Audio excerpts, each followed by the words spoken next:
আপনি আগে নিজের পরিবার নিয়ে, সমাজ নিয়ে, নিজের দেশ নিয়ে আগে চিন্তা করবেন। আমাদের দেশে কয়জন মানুষ? তাই আমরা কি ঐক্যবদ্ধ হতে পেরেছি?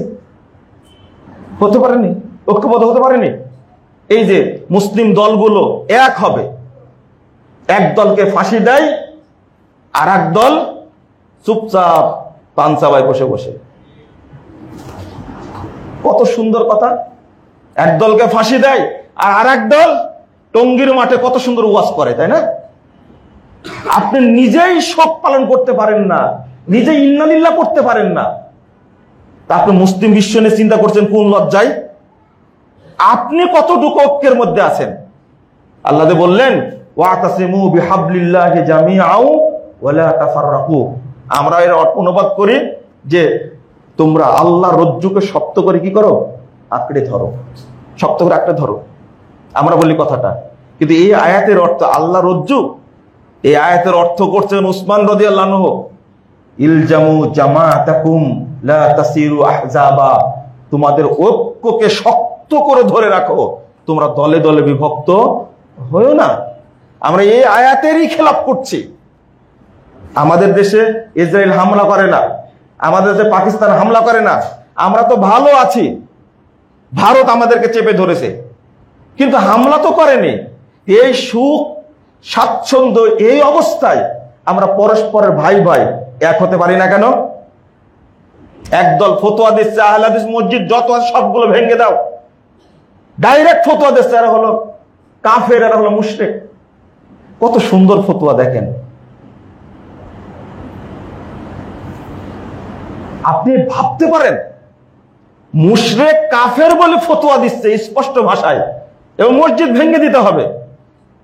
মরহুম হাসেনা যতদিন ছিল ততদিন এ ছিল না, যখন চলে গেছে তখনই শুরু হয়ে গেছে আবার এখন বদনাম করছে এরাই। আমরা স্বাধীন হলাম, 5ই আগস্ট স্বাধীন হয়েছে, 36শে জুলাই স্বাধীন হওয়ার পরে যতগুলো ইসলামী প্রোগ্রাম বন্ধ হয়েছে। বন্ধ হলো কেন? আর বন্ধ করলো কারা? এই ইসলামপন্থী টুপিওয়ালারাই।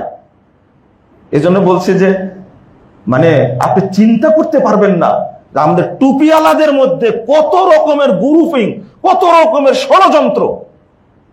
একজন আরেকজনকে দেখতে পারে না। জামাত এক গ্রুপ, হেফাজত এক গ্রুপ, চরমনায় এক গ্রুপ, তবলিগ এক গ্রুপ। আপনি কতটা গ্রুপ নেবেন? আপনি এখন স্বপ্ন দেখা হচ্ছে মামুনুল হক সাহেব এক গ্রুপ, স্বপ্ন দেখা হচ্ছে সব ভোট এক বাক্সে পড়বে টুপিওয়ালা। এই স্বপ্নগুলোদের বাস্তবের না হলে এরকমই থাকবে। দাঁড়ায় দেখেন ভোটে দাঁড়ায় দেখেন অবস্থাটা কোন দিকে যায়। হেফাজতের আমির দাওয়াত দিলেন চরমনের আমিরকে, আসছেন প্রোগ্রামে, পরের দিন বিশাল সুন্দর লিফলেট দিয়ে দিলেন যে না, চরমনের পীর সাহেবের প্রোগ্রাম আছে অন্যত্র, তিনি উপস্থিত থাকতে পারবেন না। হয়েছে ঐক্য। হেফাজতের আমির বলে দিলেন যে জামাত ইসলাম কোন ইসলামী দল নয়, এরা মওদুদের আদর্শ কায়েম করতে চান। ঐক্যবদ্ধ হবেন? আমি বলি আহলে হাদিসদেরকে খোঁচায়েন না, এদের দ্বারা কিছু হবে না। আপনি হেফাজত, জামাত, তবলিগ, চরমুনাই আর এই যে খেলাফত আন্দোলন সব এখন আগে নিজেরাই এক হতে পারছেন না, আর পিছন থেকে গালি দিচ্ছেন সৌদি আরবকে, তাই না? কি করছে? লা হাওলা ওয়ালা কুওয়াতা ইল্লা বিল্লাহ। ইরানকে ভালোবাসেন, ভালো কথা। আমি আপনাদের শেষ কথা বলি, এই ইতিহাসটা জেনে নেবেন। ইরানের ক্ষমতায় ছিল কারা? খমিনি এলাকার মানুষ, আয়াতুল্লাহ রুহুল্লাহ। সে এসে 1959 সালে এসে 79 সালে এসে ক্ষমতায় আসলেন, ভালো কথা। কিন্তু ইরাকের পারমাণবিক কর্মসূচিকে ধ্বংস করলো কে? 1980 সালে 30শে সেপ্টেম্বর হামলা করেছিল ইরানি প্রথম ইরাককে ধ্বংস করেছে ইসরায়েলের মাধ্যমে 81 সালের 12ই মার্চ হামলা করে পুরো কর্মসূচিকে ধ্বংস করে দিল। এই 1 বছরের মধ্যে ইরাকের সমস্ত কর্মসূচি হাতে দিয়েছে এই ইরান, তুলে দিয়েছিল ইসরায়েলের হাতে। যখন ফিলিস্তিনে আসন গেড়ে বসলো, ইরান একটা প্রতিষ্ঠিত পারস্য যার নাম ছিল, তার সবকিছু ছিল, তো তো সেই সময় এই ইরান ইসরায়েলকে সহযোগিতা দিয়ে ইরানে তাদেরকে বসার সুযোগ করে দিয়েছে। আজকে বাগদাদ ধ্বংস করেছে, আফগানিস্তান ধ্বংস করেছে, ইয়ামান ধ্বংস করেছে, সিরিয়া ধ্বংস করেছে। কার মাধ্যমে? এই ইসরায়েলের মাধ্যমে ধ্বংস করেছে, ইরানের সহযোগিতায়। ইরানই ধ্বংস করেছে। ইসরায়েল এখন স্বাধীন হয়ে গেছে। এরা এখন যাকে দিয়ে সবকিছু করাইছে, বাগদাদের কোনো শক্তি নাই, আফগানিস্তানের কোনো শক্তি নাই, এখন ইয়ামানের কোনো শক্তি নাই। এখন আপনার চলে যান আব্বাসীয় খেলাফত ধ্বংসের ইতিহাস দেখেন, এই শিয়াদের কারণেই ধ্বংস হয়েছে। তারপরে আপনার ফাতিমীয় খেলাফত ধ্বংস হয়েছে, উসমানীয় খেলাফত ধ্বংস হয়েছে। সবগুলোর পিছনে আছে এই ইরানের শিয়ারা। এদিকে না নাই বললাম, কিন্তু আপনার মা আয়েশা রাদিয়াল্লাহু আনহাকে তারা এখনো বলে যে জেনাকারিনী মহিলা। আপনার একটু কষ্ট হয় না? তার রাসূল সাল্লাল্লাহু আলাইহি ওয়াসাল্লাম সকল স্ত্রীকে তাদের উপর অপবাদ দেয়, এখনো স্লোগান দেয় আয়েশা ফিন্নার, আয়েশা ফিন্নার, আয়েশা ফিন্নার। নাউযুবিল্লাহ, আস্তাগফিরুল্লাহ। ইরানের গুরু সে আলীর নামে যুদ্ধ শুরু করেছে। এই যুদ্ধে জয়লাভ করার কোনো সম্ভাবনা আছে? যদি আপনি এটা বলেন যে মুজাফফরের ভুল ধরলো কেন, ভুল ধরলো কেন? 1.5 কোটি মানুষকে ইরান হত্যা করে, সুন্নিদেরকে। আপনি কোথায় যাবেন? সব দেশ ধ্বংস করেছে ইরান। আপনি ইতিহাস ভুলে গেলে আমি মনে করি আপনি একটা মুনাফিক। ইয়ামানের যে অবস্থাটা তৈরি করেছে, ইয়ামান আর সৌদি আরব কাছাকাছি না? রুকনে ইয়ামানির ইতিহাস বুঝেন তো? আল্লাহ রাসূল সাল্লাল্লাহু আলাইহি সাল্লাম রুকনে ইয়ামানি বললেন কেন? কাবার সাথে ইয়ামানকে সম্পৃক্ত করেছেন, এবং রাসূল সাল্লাল্লাহু আলাইহি সাল্লাম সবচেয়ে বেশি দোয়া করেছেন ইয়ামানের জন্য এবং সিরিয়ার জন্য। আর এই দুইটা দেশ দখল করার জন্য ইরান সবচেয়ে বেশি কষ্ট করেছে। আমি বলেছি যে যাই বলুন, জেনে বলার চেষ্টা করুন।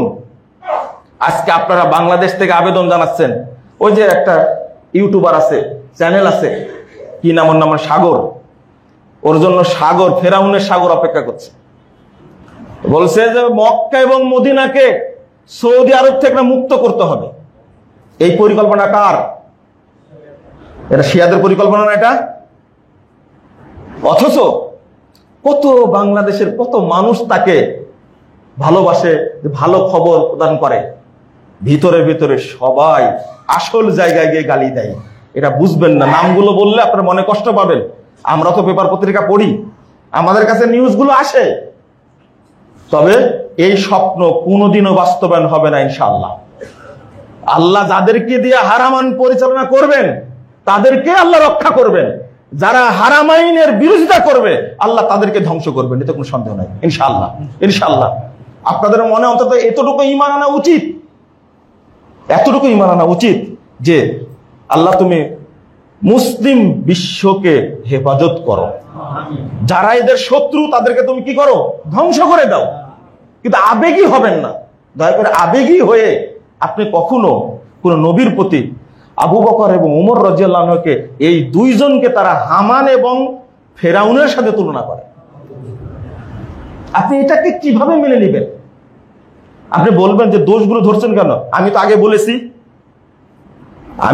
বলেছি যে ইরান যে মানসিকতা পোষণ করে, সব রাষ্ট্রকে ধ্বংস করেছে। এখন ধ্বংস করার জন্য দুইটা রাষ্ট্র আছে শুধু, একটা হলো সৌদি আরব, 1 নম্বর টার্গেট, আর 2 নম্বর কোনটা? দেখেন এই যুদ্ধে কি অবস্থাটা হয়, আল্লাহ ভালো জানে। তবে দোয়া করি আল্লাহ যেন বিলাদুল হারামাইন, এই হারামাইনের দেশকে যেন আল্লাহ হেফাজত করেন। কোন কৌশলে আগাচ্ছে আল্লাহ ভালো জানে, আপনাকেও দোয়া করে লাগবে। আজকে এবার হজ্জে 16 লক্ষ হাজি প্রায় হজ করেছে, আলহামদুলিল্লাহ। এই হজ্জে গরমে একজন লোক এবার মারা যায়, আলহামদুলিল্লাহ। আলহামদুলিল্লাহ। গতবার মারা গেছিল কতজন? 1300 হাজি মারা গেছিল, 1300 হাজি। এইটা যদি একটু এগিয়ে যাই, আমরা চাই সৌদি আরব প্রতিনিধিত্ব করুক এবং ফিলিস্তিনকে উদ্ধার করার জন্য সহযোগিতা করুক, আর যারা মুনাফেক আছে আল্লাহ যেন তাদেরকে নিষ্ক্রিয় করে দেন, আমিন। আল্লাহ রাব্বুল আলামিন যেন আমাদের হেফাজত করেন, আমিন। সম্মানিত মুসল্লিবৃন্দ, আপনাদের জন্য একটা মানে কষ্টের খবর, যেটা এই উপমহাদেশের একজন প্রখ্যাত আলেমে দ্বীন শাইখুল হাদিস শেখ আব্দুস সামাদ সালাফি এবং মাদানী, তিনি গত পরশুদিন মারা গেছেন। গতকালকে রাজশাহীতে 3টা তার জানাজা হয়েছে। একটা বড় জানাজা পড়িয়েছেন আমাদের সভাপতি শেখ ডক্টর মুসলিউদ্দিন হাফিজাহুল্লাহ। আমি আপনাদের কাছে এই উস্তাদ, আমার উস্তাদ, শুধু আমার উস্তাদ না, কত হাজার আলেমের উস্তাদ, আল্লাহ যেন তার ত্রুটিগুলো মাফ করে দেন, আল্লাহ যেন তাকে জান্নাতুল ফেরদাউস দান করেন, সে সাথে আল্লাহ যেন আমাদেরকে কবুল করে নেন, আমিন। আল্লাহ যেন তার খেদমতগুলোকে কবুল করে নেন, আমিন।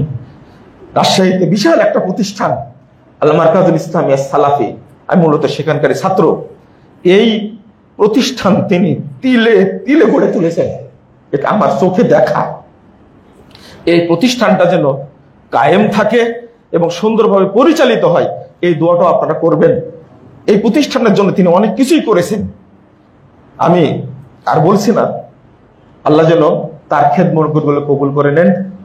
তিনি শত শত মসজিদ তৈরি করেছেন, শত শত ইমামের বাপ, ইতিমের বাপ ছিলেন, মানে এতিম প্রতিপালন করতেন তিনি অনেক।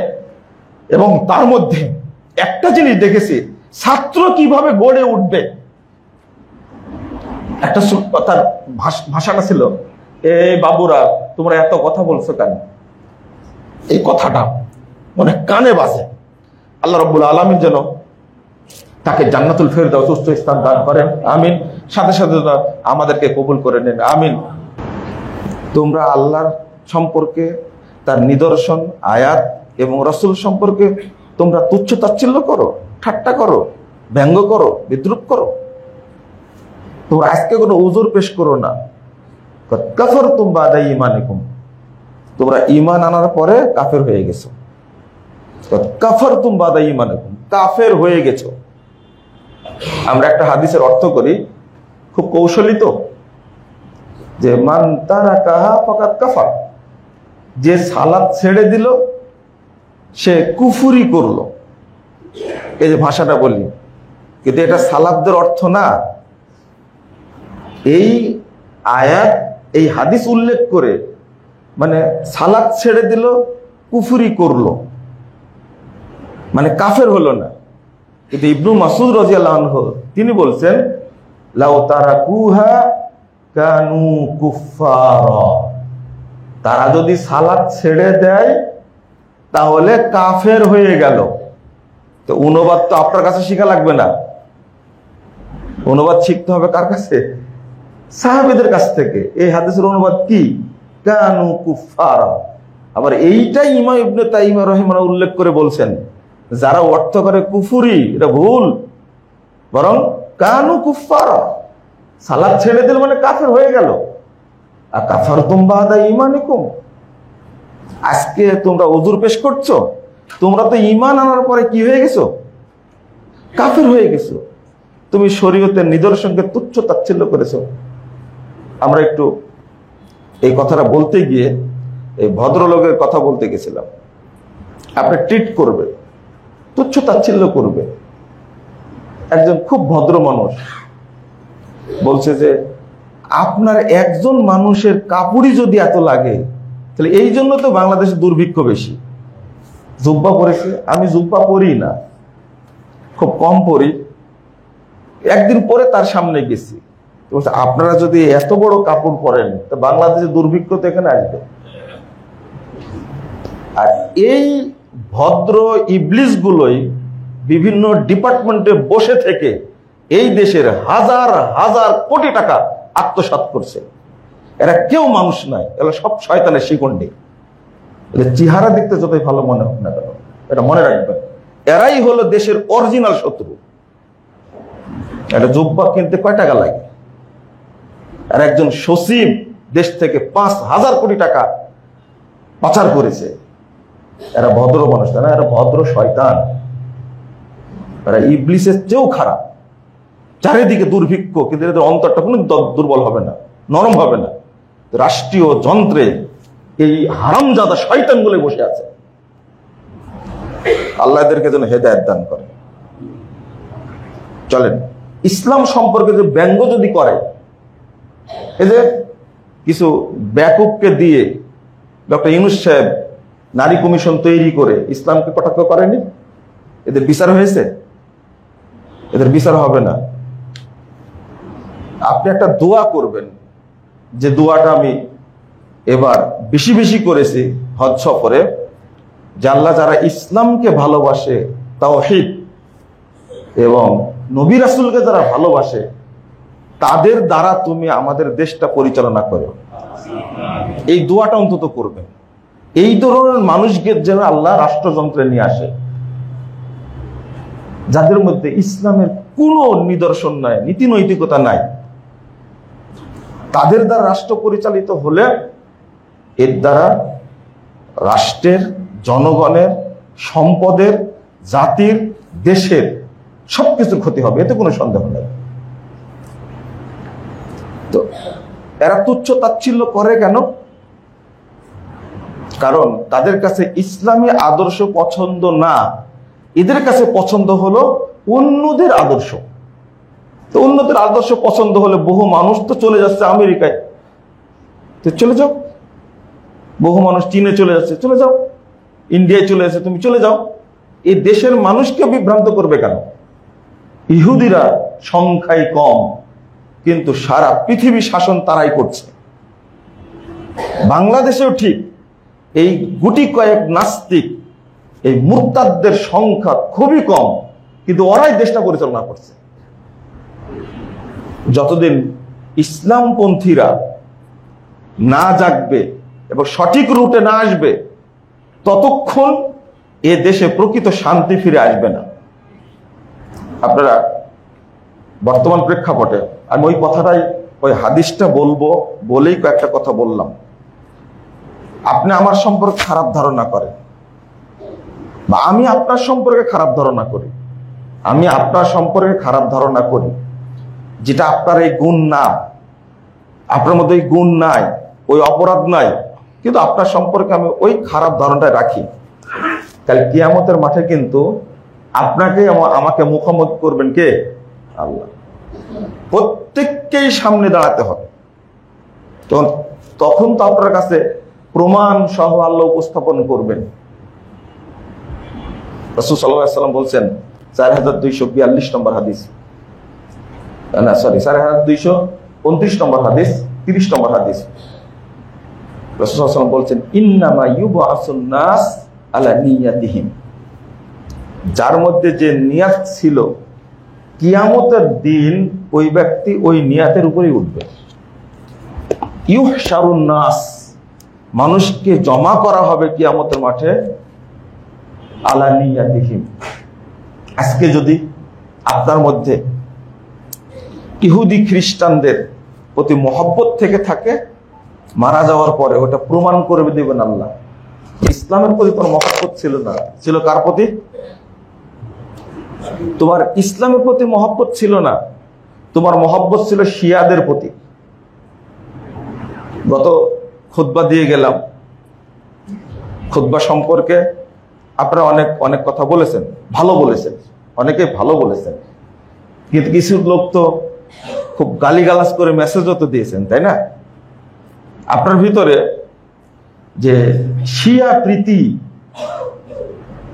এত বেশি, এবং আমি মনে করি আপনার জন্য এটা দুর্ভাগ্য যে আলামিন মসজিদের মুসল্লি হওয়া সত্ত্বেও এখনো আপনার মধ্যে শিয়া প্রীতি এমন ভাবে বুদবুদ করছে, এটা আমাদের জানা ছিল না।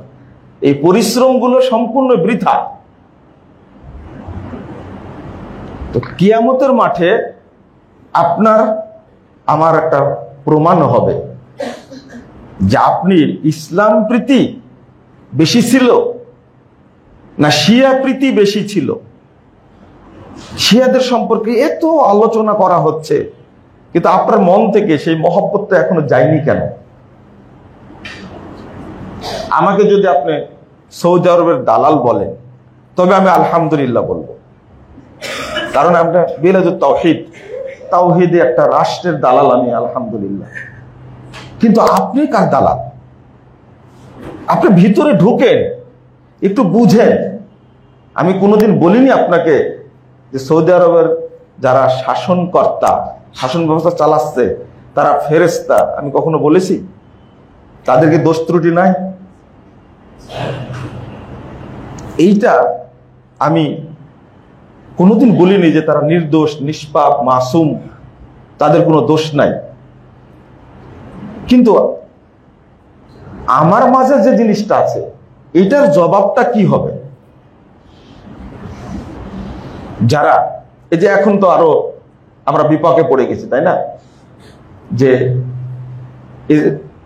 এই যে ইহুদিরা, ফিলিস্তিনের এই দখলদার ইহুদিরা, আমি ইসরায়েল বলার চেষ্টা করি না, মাঝে মাঝে বেরিয়ে যাই, ওরা দাবি করে ইসরায়েল আমাদের একজন নবীর নাম, সেই নামে নামকরণ করেছে, এটাও তাদের একটা শয়তান। এই ইহুদিরা হঠাৎ করে ইরানে আক্রমণ করলো, তাই না? এবার এটাই তো চলছে। আমরা প্রথম চাই আল্লাহ রাব্বুল আলামিন যেন এই দখলদার ইহুদিদেরকে ধ্বংস করে দেন। আমিন। ধ্বংস হবে একসময় ইনশাআল্লাহ, কোনোভাবে আল্লাহ ধ্বংস করবেন একসময়, আমরা আশা রাখি ধ্বংস হবে ইনশাআল্লাহ। কিন্তু তার সাথে সাথে ইরান এমন একটা জায়গায়, মধ্যপ্রাচ্যে এমন একটা জায়গা আছে, তার কৌশলগুলো আপনাকে ভুলে গেলে হবে না, এই কৌশলও খেয়াল রাখতে হবে। পাশাপাশি ইরানের যারা সাথী, তাদের ব্যাপারেও আপনার খোঁজ রাখতে হবে। যেমন আজকের অবস্থান, তুরস্কের কি অবস্থান আজকে আপনি একটু বিশ্লেষণ করেন। আজকে তালেবানের কি অবস্থান? আবার মিডিয়ার উপরে আমরা সব বিশ্বাস করি, তাই না?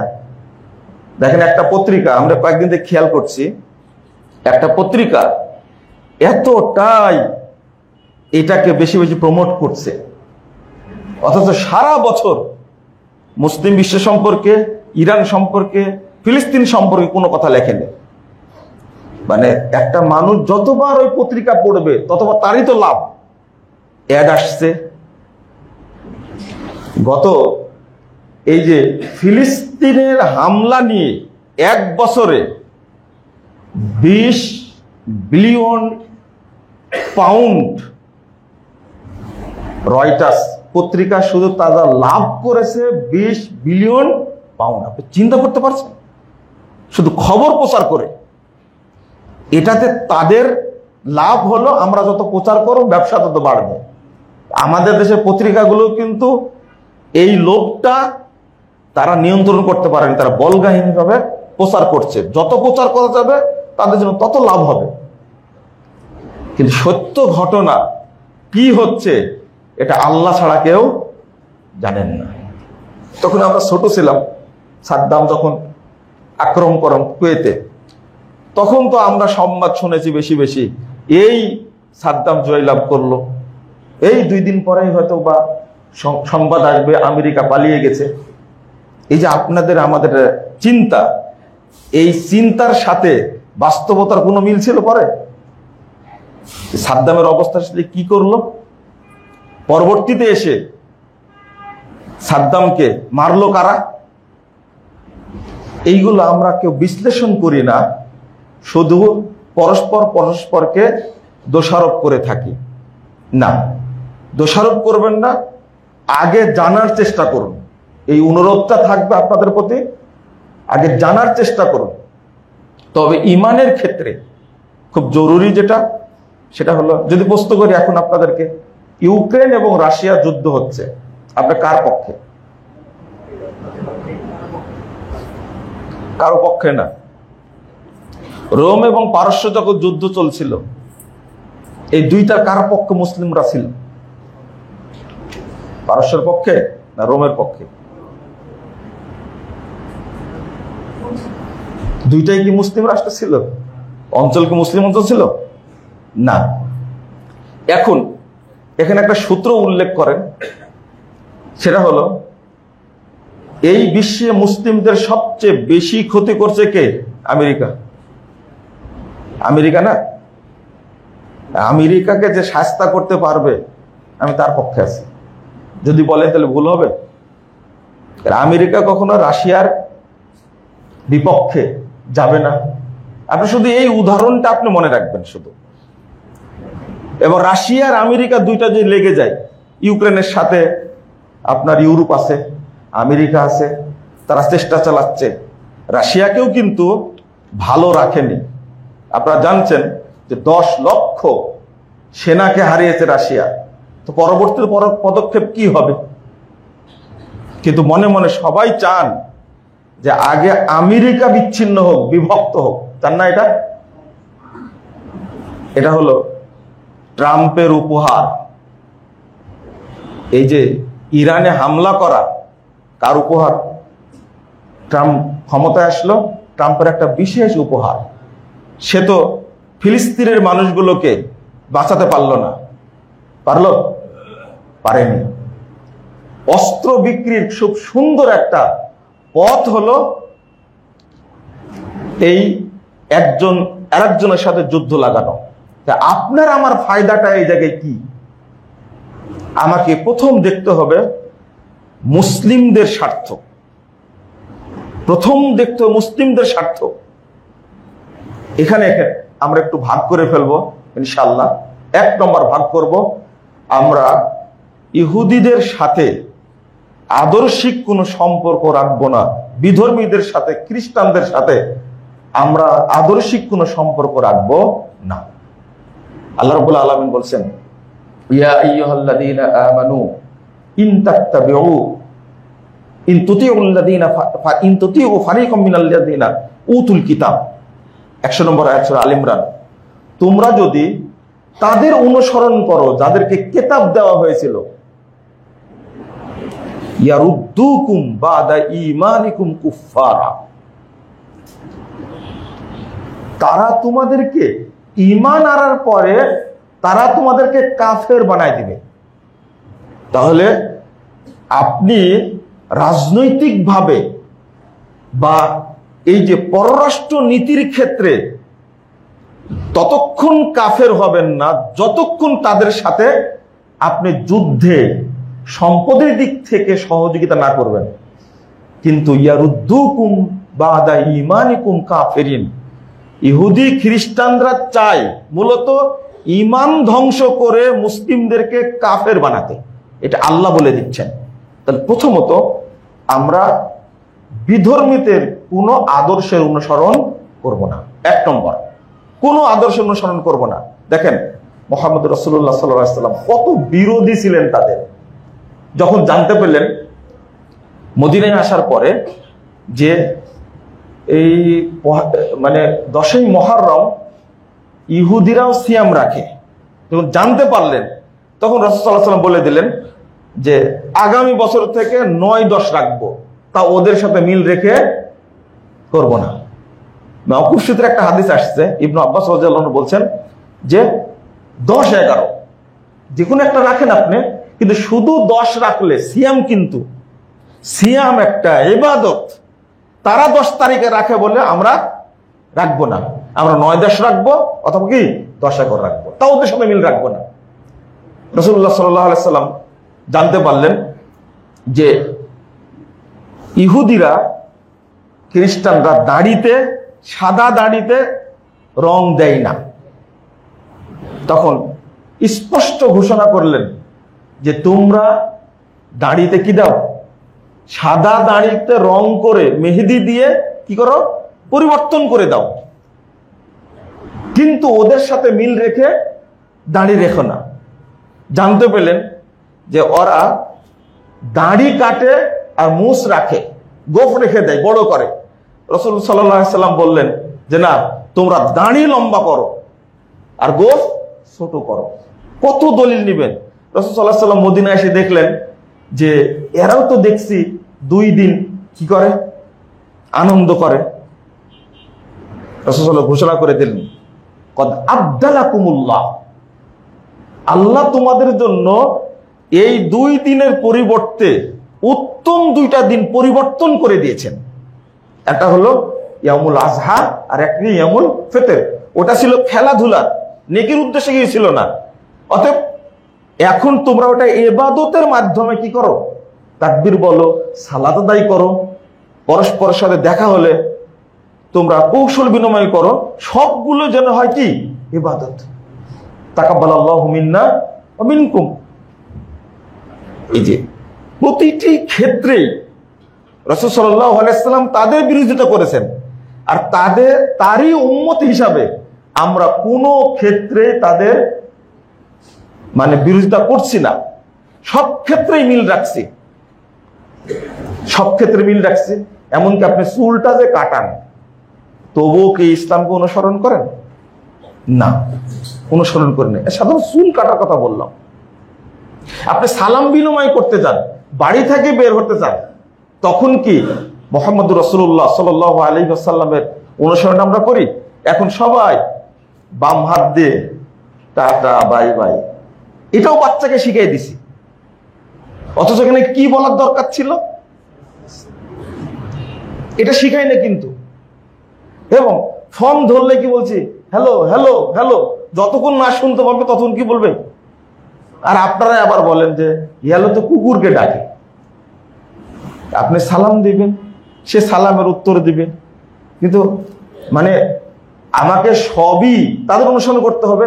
আর যদি আর একটা দিক বলি, যে পুরুষের পোশাক যেটা এখন জাতীয় পোশাক হিসাবে নিয়ে নিয়েছে, তাদের পোশাক যেটা জাতীয় পোশাক যদি কোনো জাতির হয়, তাহলে সেটা মুসলমানদের অনুসরণ করা কি হারাম, চলবে না।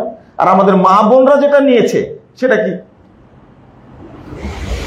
আরো ভিতরে ঢুকেন, আপনি 31st নাইট উদযাপন করছেন, কিসের উদ্দেশ্যে?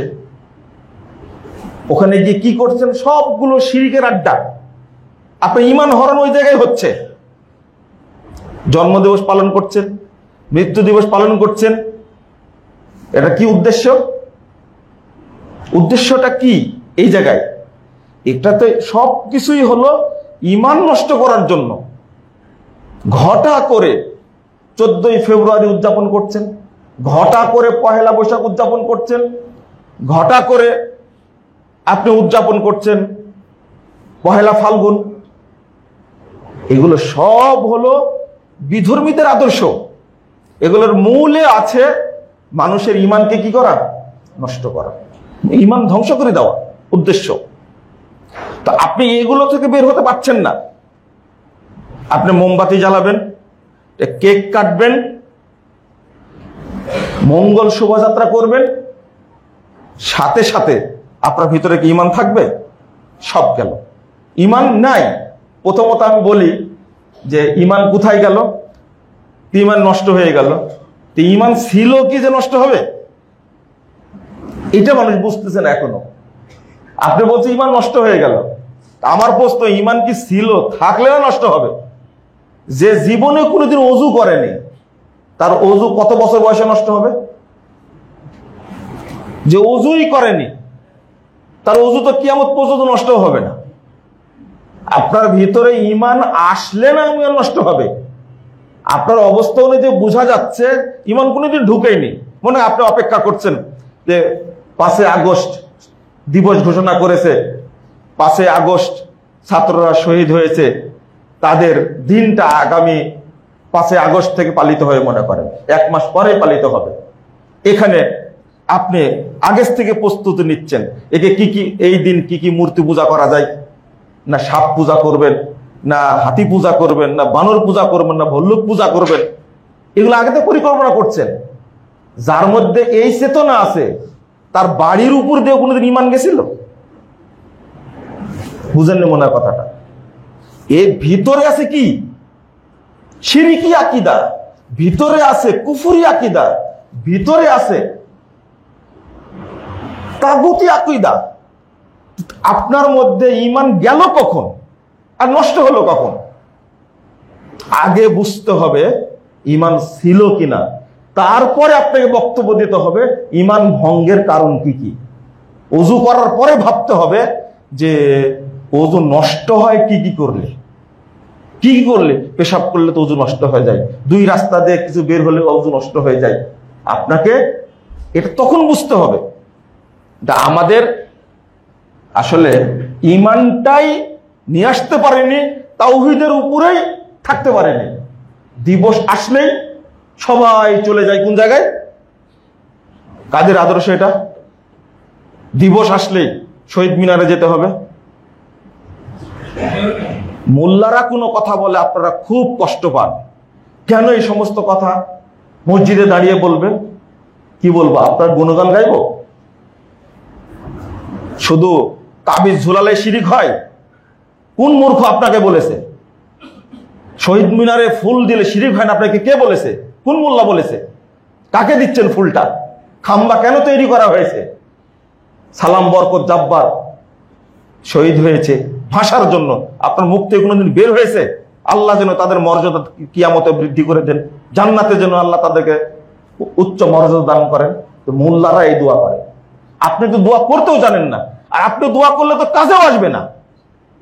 কেন কাজে আসবে? ওটা তো খাম্বা পূজা। মা হাযিহি তামাসিলুল্লাহ তামতামুল্লাহ ওয়া আকিফুন। ইব্রাহিম আলাইহিস সালাম তার বাপ দাদাদেরকে বলছে এই সমস্ত খাম্বার সামনে দাঁড়িয়ে কি করো? তারা বলছে আমার বাপ দাদা করেছে তাই আমরা করছি। ইব্রাহিম সালাম কি বলেছিলেন? ওয়াতাল্লাহি লা আকিদান্না আসনামাকুম বা'দা আন তুওয়াল্লু মুদবিরিন।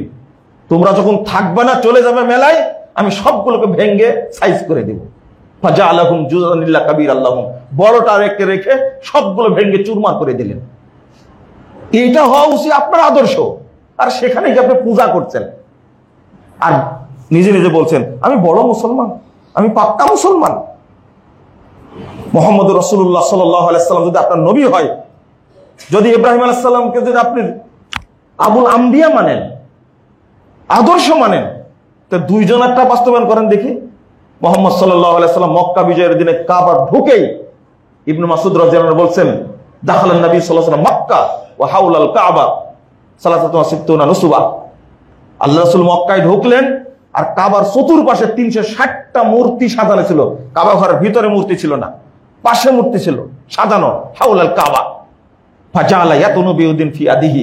রাসূলের হাতে থাকা লাঠি দেয়া মূর্তিগুলোকে এক নিমিষে ভেঙে সব চুরমার করে দিলেন আর বলছেন ওয়াকুল জাল হক ওয়া জাহাকাল বাতিল ইন্নাল বাতিলা কানা যাহুকা। হক এসেছে, বাতিল চুরমার হয়েছে, বাতিল চুরমার হওয়ারই যোগ্য।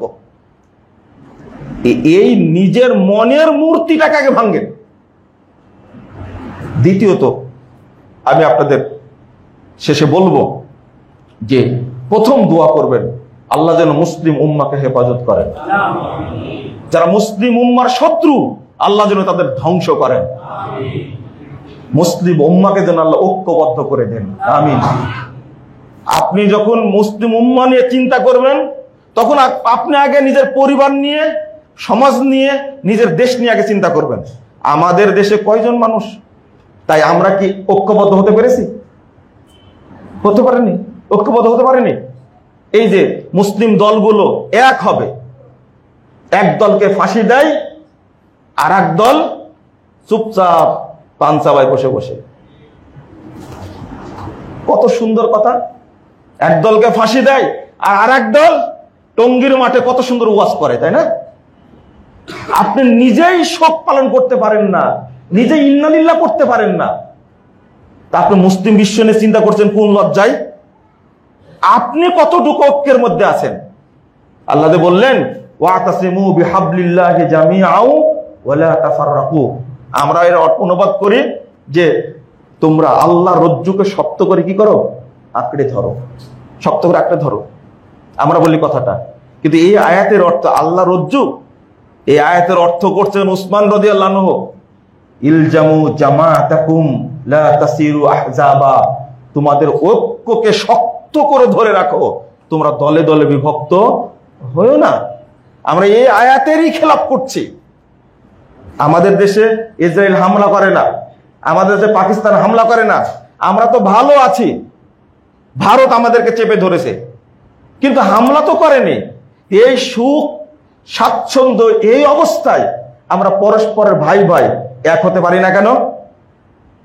একদল ফতোয়া দিচ্ছে আহলে হাদিস মসজিদ যত আছে সবগুলো ভেঙে দাও, ডাইরেক্ট ফতোয়া দিচ্ছে এরা হলো কাফের, এরা হলো মুশরিক। কত সুন্দর ফতোয়া দেখেন। আপনি ভাবতে পারেন মুশরিক কাফের বলে ফতোয়া দিচ্ছে স্পষ্ট ভাষায়, এবং মসজিদ ভেঙে দিতে হবে। মরহুম হাসেনা যতদিন ছিল ততদিন এ ছিল না, যখন চলে গেছে তখনই শুরু হয়ে গেছে আবার এখন বদনাম করছে এরাই। আমরা স্বাধীন হলাম, 5ই আগস্ট স্বাধীন হয়েছে, 36শে জুলাই স্বাধীন হওয়ার পরে যতগুলো ইসলামী প্রোগ্রাম বন্ধ হয়েছে, বন্ধ হলো কেন? আর বন্ধ করলো কারা? এই ইসলামপন্থী টুপিওয়ালারাই। এই জন্য বলছি যে মানে আপনি চিন্তা করতে পারবেন না যে আমাদের টুপিওয়ালাদের মধ্যে কত রকমের গ্রুপিং, কত রকমের ষড়যন্ত্র। একজন আরেকজনকে দেখতে পারে না। জামাত এক গ্রুপ, হেফাজত এক গ্রুপ, চরমনায় এক গ্রুপ, তবলিগ এক গ্রুপ। আপনি কতটা গ্রুপ নেবেন? আপনি আর এখন স্বপ্ন দেখা হচ্ছে মামুনুল হক সাহেব এক গ্রুপ, স্বপ্ন দেখা হচ্ছে সব ভোট এক বাক্সে পড়বে টুপিওয়ালা। এই স্বপ্নগুলো বাস্তবের না এরকমই থাকবে। দাঁড়ায় দেখেন ভোটে দাঁড়ায় দেখেন অবস্থাটা কোন দিকে যায়। হেফাজতের আমির দাওয়াত দিলেন চরমনের আমিরকে, আসতেন প্রোগ্রামে, পরের দিন বিশাল সুন্দর লিফলেট দিয়ে দিলেন যে না, চরমনের পীর সাহেবের প্রোগ্রাম আছে অন্যত্র, তিনি উপস্থিত থাকতে পারবেন না। হয়েছে উত্তর।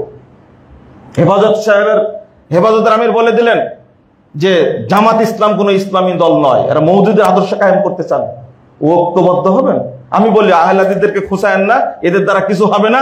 আপনি হেফাজত, জামাত, তবলিগ, চরমুনাই আর এই যে খেলাফত আন্দোলন সব এখন আগে নিজেরাই এক হতে পারছেন না, আর পিছন থেকে গালি দিচ্ছেন সৌদি আরবকে, তাই না? কি করছে? লা হাওলা ওয়ালা কুওয়াতা ইল্লা বিল্লাহ। ইরানকে ভালোবাসেন, ভালো কথা। আমি আপনাদের শেষ কথা বলি, এই ইতিহাসটা জেনে নেবেন। ইরানে ক্ষমতায় ছিল কারা? খমিনি এলাকার মানুষ, আয়াতুল্লাহ রুহুল্লাহ। সে এসে 1959 সালে এসে 79 সালে এসে ক্ষমতায় আসলেন, ভালো কথা। কিন্তু ইরাকের পারমাণবিক কর্মসূচিকে ধ্বংস করলো কে? 1980 সালে 30শে সেপ্টেম্বর হামলা করেছিল ইরানি প্রথম ইরাককে ধ্বংস করেছে ইসরায়েলের মাধ্যমে 81 সালের 12ই মার্চ হামলা করে পুরো কর্মসূচিকে ধ্বংস করে দিল।